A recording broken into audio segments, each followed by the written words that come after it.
Hi, and welcome to this demonstration of advanced topics in video analytics. In this video, we're going to discuss the Aimetis Outdoor People and Vehicle Tracking Video Analytic for Aimetis Symphony 7. Specifically, we will discuss what the object motion slider is and when to use it. With the new user interface in Symphony 7, you are given 3 sliders to control your video analytics, and one of them is the object motion slider. The object motion slider controls how many objects you are going to see being tracked by the analytic. Moving the slider to the left will decrease the analytic's sensitivity and deliver fewer objects being reported and can reduce false objects. Moving the slider to the right will increase sensitivity and will report more objects being tracked.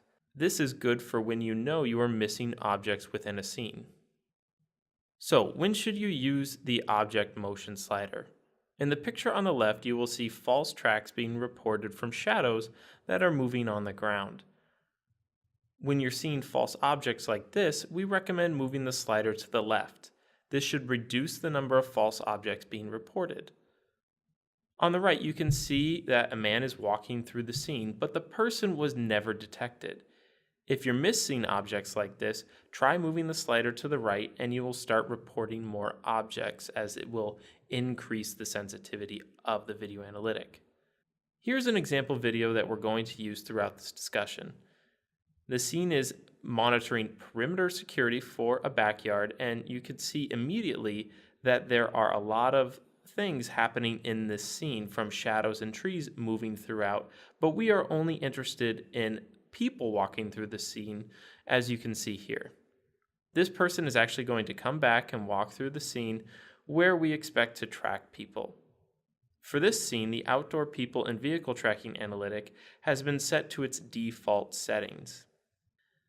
As you can see from the default settings, there are a lot of false objects on the ground where the shadows are moving around. There are also false objects at the back of the scene where the branches are moving, but these are not predominant in the scene, but they will show up on the video's timeline.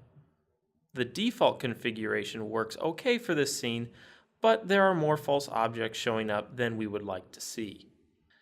If we take a closer look at the video timeline, what you will see is all of the motion that was detected throughout the video as designated by the purple blocks.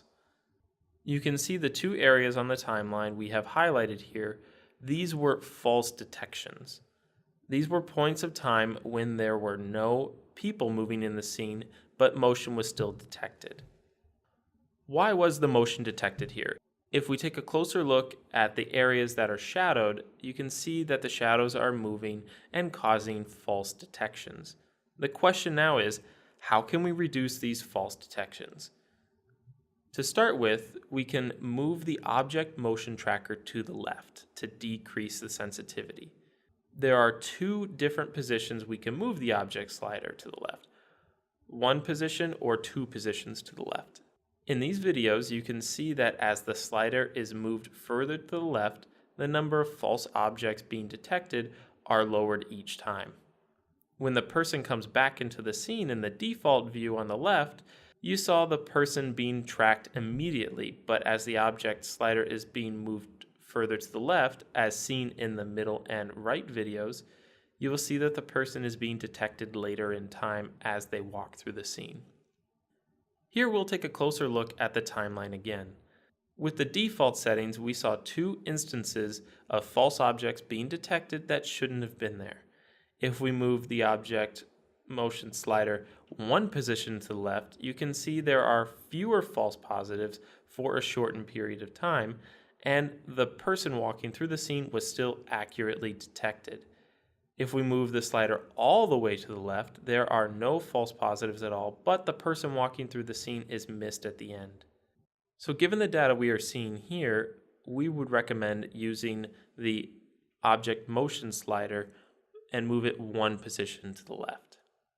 In summary, if you are searching for a more accurate tracking of objects with the outdoor people and vehicle tracking analytic, use the object motion slider by moving the slider to the left to remove false objects, or moving it to right to detect missing objects that may be moving throughout the scene. For the vast majority of situations, the slider will perform as you will require. For finer control of the analytic, you can use the advanced mode to fine-tune individual parameters to achieve better results, but the simple mode of the object motion slider is a strong option to start with. Thank you for watching this presentation on how the object motion slider operates and how to use it to further refine an analytics performance.